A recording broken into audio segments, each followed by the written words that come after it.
I can imagine that some entrepreneurs, though, are feeling a little bit of extra stress of late, and those are the founders of plant-based dairy brands, given that a bill has been reintroduced in Congress. That is the Dairy Pride Act, and it was reintroduced by federal legislators who believe that consumers are being misled and confused by the nutritional benefits of plant-based dairy brands. The bill would, quote, prohibit the sale of any food that uses the market name of a dairy product, is not the milk of a hooved animal, is not derived from such milk, and does not contain such milk as a primary ingredient. Note that the FDA defines milk as the lactical secretion practically free from colostrum obtained by the complete milking of one or more healthy cows, along with goats and sheep. But the you guys, bill I've made Ray read that 3 or 4 times just because it's so amazing. We're like, can we get another take of that? Oh, boy. But the bill claims that the agency has not enforced that definition, and this bill is calling on it to do just that. There are lots of these types of bills in Washington that have a clever name, and the Dairy Pride Act stands for is an acronym that stands for Defending Against Imitations and Replacements of Yogurt, Milk, and Cheese to Promote Regular Intake of Dairy Every Day. That's nice. Don't you think? The Dairy Pride Act. I like that. As reported by our colleague, Nosh editor Aaron Cabry, this bill, if passed, would prevent companies producing milk, cheese, yogurt, and ice cream alternatives from nuts, seeds, plants, or algae from using those terms. This is an interesting development, and one that I think a lot of folks are keeping a very close eye on. Again, particularly plant-based dairy producers.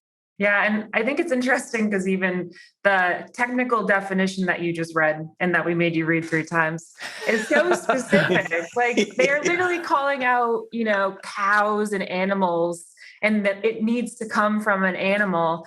When I think of it as a use case, like I'm using these products as a milk. I'm using it in cereal. I'm using it in my coffee, just like a nut butter. That's what the lobbyists want, Jackie. They want to write legislation that takes care of that use case, essentially. So that you can tell who wrote this.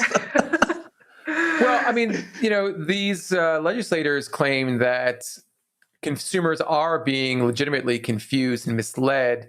They're saying that if you look at the nutritional, well, they're saying that if you look at the nutritional benefits of, say, dairy-based milk, cow-based milk versus almond milk, there are significant differences in the nutritional value. I mean, if you look at almond milk, the protein levels are almost non-existent. The calcium levels are pretty low compared to, cow's milk. So there are real differences. Right. Oat milk has a lot of sugars, and it's more of a treat than something that has the protein value of milk. Yes, I 100% understand why they would do what they're doing and would want to protect themselves. It's just interesting because it just feels like there's 2 different markets for it. And what must be happening is that they're really eating into the omnivore market, essentially, because, vegans, vegetarians, they're avoiding MILK anyway. Well, the Plant-Based Food Association, which represents plant-based producers of food and beverages, had a pretty stern response. You can read about it on Nosh.com and continue reading about developments as related to this bill on Nosh as well, Nosh and BevNet for that matter. I feel like it's something that could be a pretty major story in 2021.